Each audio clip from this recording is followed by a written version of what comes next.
if I was Invictus, I would just think, enough. You know, when are we going to focus on what you're actually coming for?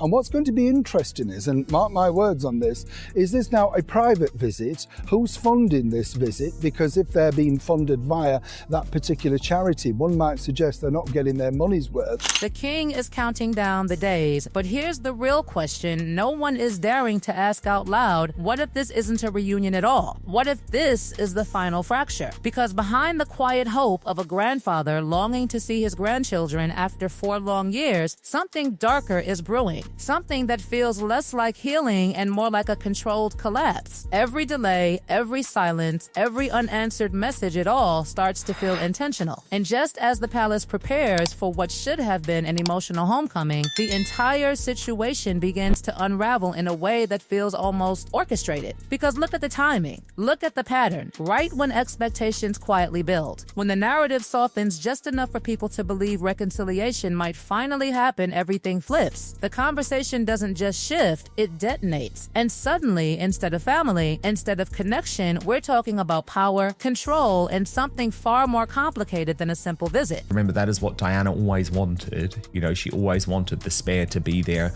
in support of the heir.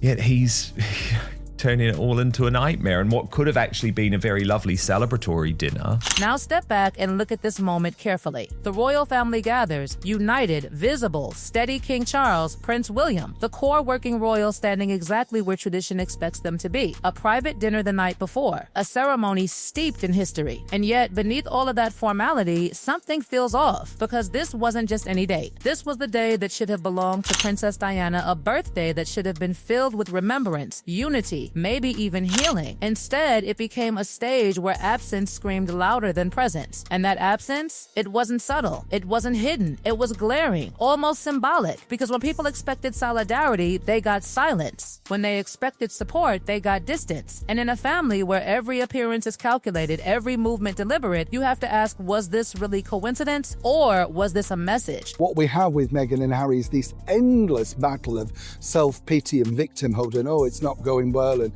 all of this sort of stuff, you know. And now Harry, as we know, is still battling on, creating headlines. Because here's where it gets uncomfortable. People are no longer seeing these moments as isolated incidents. They're connecting dots. They're noticing patterns. William standing alone on a day that should have been shared. A brother missing not just physically, but emotionally, historically missing from years that can never be reclaimed. Childhood, fatherhood, family. And suddenly, the narrative shifts again. This isn't just about two brothers drifting apart. This is about a fracture that has been widening quietly, relentlessly, over time. And while that fracture deepens, another pressure builds. King Charles, a monarch carrying not just the weight of the crown, but the weight of time. Health concerns, public duty, private strain. And behind all of that, a door that reportedly remains open, but for how long? Because patience, even royal patience, is not infinite. And every delay, every complication, every new headline, each one chips away at something that may not be repairable forever. The reason he's been turned down is because Ravik has intel that tells them that he's safe. There's no way that if they had any intelligence that stressed that he was in jeopardy or his wife or children were in jeopardy, there's no way they wouldn't provide that security.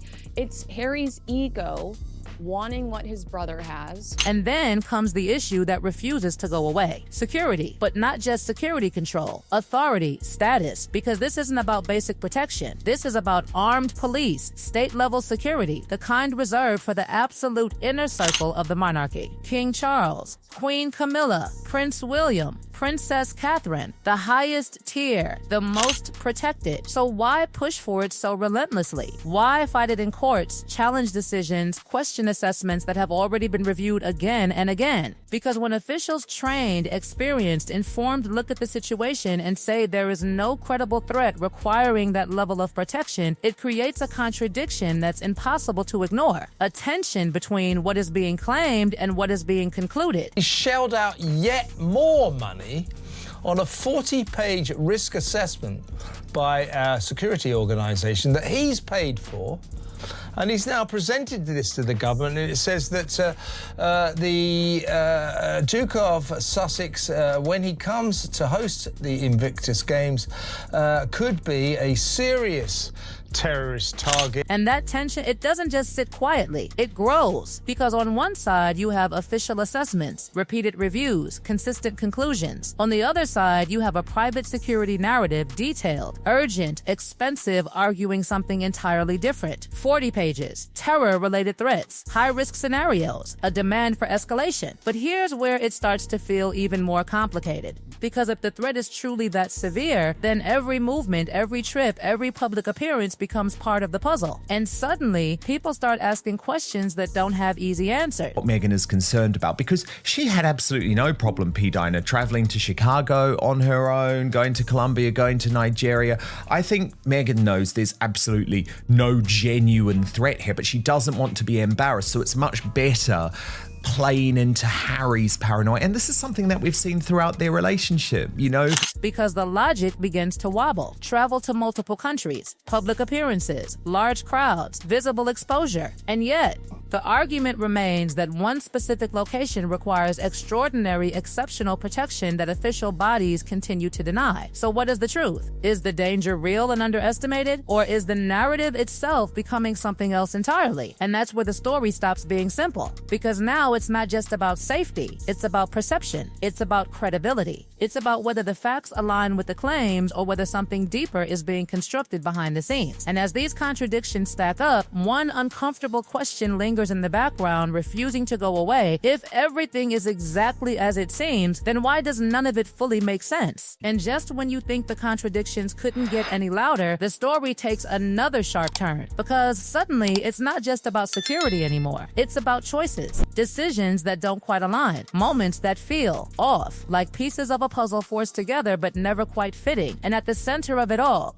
a question starts echoing louder than anything else. What is really driving all of this? Because look closely at what happens next. Invitations are extended, opportunities quietly opened, a royal residence reportedly offered, a chance real, tangible for a private, controlled reunion away from cameras, away from chaos. And yet, silence. No confirmation, no clarity, just delay. And in royal protocol, silence isn't neutral. Silence speaks. Silence signals. Silence raises eyebrows. And then the narrative shifts again, not toward family, not toward reconciliation, but right back into public tension. Legal battles, security demands, media storms. It's like every time the door cracks open, something pulls it shut again. And people are starting to notice that pattern. They're starting to question whether this is hesitation or strategy. Because strategy would explain a lot. It would explain the timing of headlines, the sudden pivots, the way deeply personal matters keep colliding with very public arguments. And nowhere is that collision more visible than in the entertainment world, where expectations once soared and now quietly. Something feels like it's slowing down. Projects announced, then paused, concepts introduced, then disappearing. Deals that once looked unstoppable now moving at a pace that raises uncomfortable questions. Because in an industry that thrives on momentum, delays aren't just delays, they're signals. Signals that something behind the scenes isn't quite aligning the way it should. And then there's the silence from people who once seemed inseparable from the narrative. The powerful voices, the influential allies, the ones who stood loudly, visibly, unapologetically in support. Where are they now? Why has that energy softened? Why does it feel like the volume has been turned down just when the stakes have been turned up? No one says it directly, but everyone notices. And while all of that unfolds in the background, something else begins to surface, something that shifts the emotional weight of the entire story. The Invictus Games. The original purpose. The veterans. The people this was all meant to serve. Because suddenly, their voices are cutting through the noise, and what they're saying doesn't fit neatly into the existing narrative. Stories emerge, difficult ones. Questions about support, about follow-up, about whether the spotlight has drifted away from the very people it was meant to shine on. And when those questions go unanswered, or at least not clearly answered, they don't disappear. They grow, they linger, they demand attention. And here's where the tension reaches a different level entirely. Because now, it's not just about image or perception, it's about responsibility, about whether the mission is still the priority or whether it's being overshadowed by something bigger, louder, more complicated. Because critics aren't just whispering anymore, they're saying it openly, that the focus has shifted, that the headlines are no longer about resilience or recovery or triumph, but about controversy, about conflict, about one individual becoming larger than the institution itself. And in a structure like Invictus, that imbalance is dangerous. And then comes the moment that changes everything. The pressure, not quiet pressure, not behind the scenes concern, public pressure.